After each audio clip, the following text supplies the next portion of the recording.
Kasako Media, tunaangazia maisha, tunaandika kesho. Jeshi la polisi mkoa wa Njombe limefanikiwa kuwakamata jumla ya watuhumiwa 36 kwa makosa mbalimbali ya jinai katika operesheni maalum iliyofanyika kuanzia Machi 2026 hadi sasa. Akitoa taarifa kwa waandishi wa habari mjini Njombe leo Aprili 15, 2026, kamanda wa jeshi la polisi mkoa wa Njombe ACP Mahamudu Hassan Banga ameeleza kuwa miongoni mwa watuhumiwa hao wawili wanashikiliwa kwa kosa la kukutwa na fedha za kigeni kinyume na taratibu za kisheria. Watuhumiwa hao wametajwa kuwa ni Ziada Mohamed Mrisho mwenye umri wa miaka 37 na Julius Joshua Kilala mwenye umri wa miaka 29, wote wakiwa ni wakazi wa mtaa wa Kambarage manispaa ya Njombe.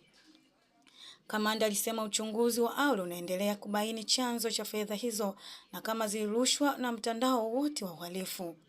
Tunachukua hatua kali kwa yeyote atakayebainika kuhusiana na makosa ya kifedha haramu. Sheria itachukua mkondo wake, alisisitiza. Watuhumiwa wengine 34 wanakabiliwa na makosa mbalimbali yakiwemo wizi, uvunjaji wa amani, utumiaji wa dawa za kulevya na kiukaji wa sheria za usalama barabarani. Jeshi la polisi limewataka wananchi kuendelea kutoa ushirikiano kwa kutoa taarifa za uharibifu katika maeneo yao ili kudumisha amani na usalama. Na hii ni Kasako Update na Dela Thomas. Jeshi la polisi mkoa wa Njombe kupitia operation na misako linaendelea kuimarisha usalama kwa kushirikiana na jamii katika kubaini, kuzuia na kutanzua uhalifu. Katika operation na misako iliyofanyika katika kipindi cha mwezi Machi 2026, jeshi la polisi katika mkoa wa Njombe limefanikiwa kuwakamata watu 36 kwa tuhuma mbalimbali zikiwemo tuhuma za mauaji, wizi, uvunjaji na ukiukwaji wa usalama barabarani. Jeshi la polisi mkoa wa Njombe limewakamata watu wawili ambao wanafahamika kwa jina la Ziada Mohamed Mrisho miaka 37 na Julius Joshua Kilawa miaka 29. Hawa wote ni wakazi wa mtaa wa Kambarage hapa katika mji wa Njombe, wakiwa na fedha bandia za Kimarekani, shilingi za Kimarekani, dola za Kimarekani 700, ambazo kama wangefanikiwa kuzibadilisha katika benki ya NBC ambapo walikuwa wamekwenda kubadilisha, basi wangeweza kujipatia kiasi cha fedha cha shilingi milioni 1,810,234 na senti 65. Jeshi la polisi linashirikiana na mamlaka za kifedha, Benki ya Tanzania katika uchunguzi, na mara uchunguzi wa shauri hili utakapokuwa umekamilika, basi watuhumiwa hawa watafikishwa mahakamani. Katika hatua nyingine, jeshi la polisi mkoa wa Njombe limefanikiwa kuwakamata watu watatu ambao wanafahamika kwa jina la Festo Jason Mahenge miaka 48, Monica Yosia Mahenge miaka 26, Yosia Kalasa Mahenge miaka 60 na Epis Elias Tweve miaka 38. Hawa wote ni wakazi wa mtaa wa Ndulamo Makete kwa kosa la kuchoma nyumba moto ya mtu ambaye anafahamika kwa jina la Melania Robert Swallow, huyu ana miaka 70.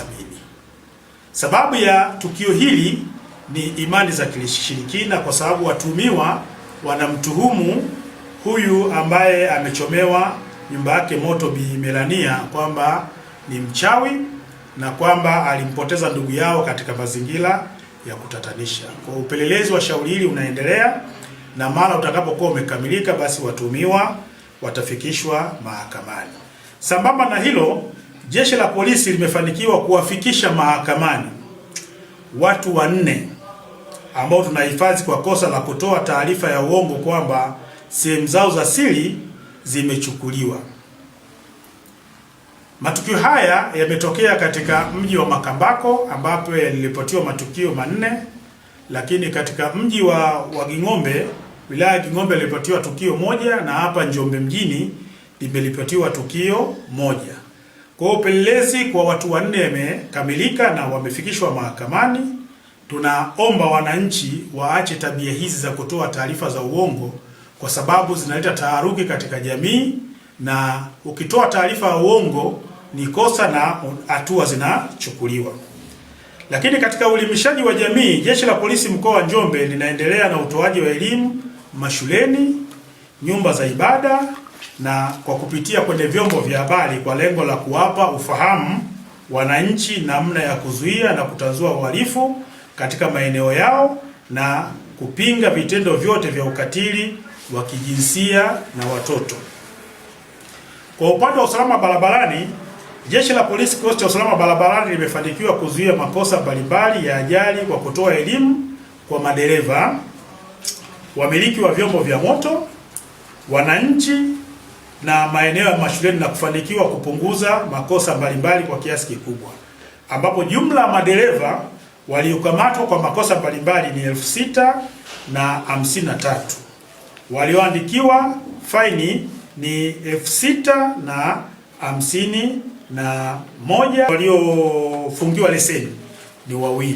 Kwa upande wa mafanikio mahakamani kwa kesi ambazo tumezifikisha mahakamani na kupata mafanikio, tarehe 13 mwezi wa 4 Mahakama ya Wilaya ya Njombe imemhukumu mtu ambaye anafahamika kwa jina la Baraka Yuda Mpole, huyu ana miaka 36, kifungo cha miezi 3 kwa kosa la kuingia kwa jinai kwenye kesi namba 7591 ya mwaka 2026. Lakini tarehe 13 hiyo mwezi wa 4 2026 Mahakama ya Wilaya ya Njombe imemhukumu mtu ambaye anafahamika kwa jina la Idi John Mloka kifungo cha miaka 3 kwa kosa la kukutwa na bangi. Hii ni kesi namba 7538 ya mwaka 2026.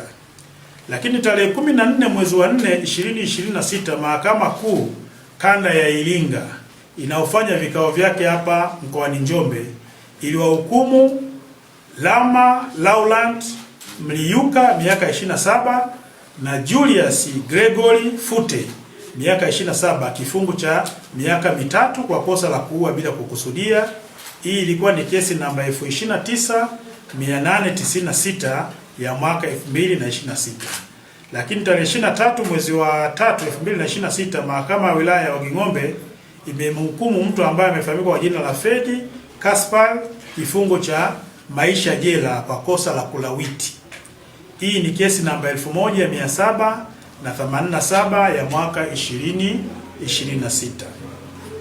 Jeshi la Polisi linatoa wito kwa wananchi wa mkoa wa Njombe kuacha tabia ya kujichukulia sheria mkononi au kufanya uharibifu wa mali, kwani jeshi halitosita kumchukulia hatua mtu yoyote atakayejihusisha na masuala ya uhalifu.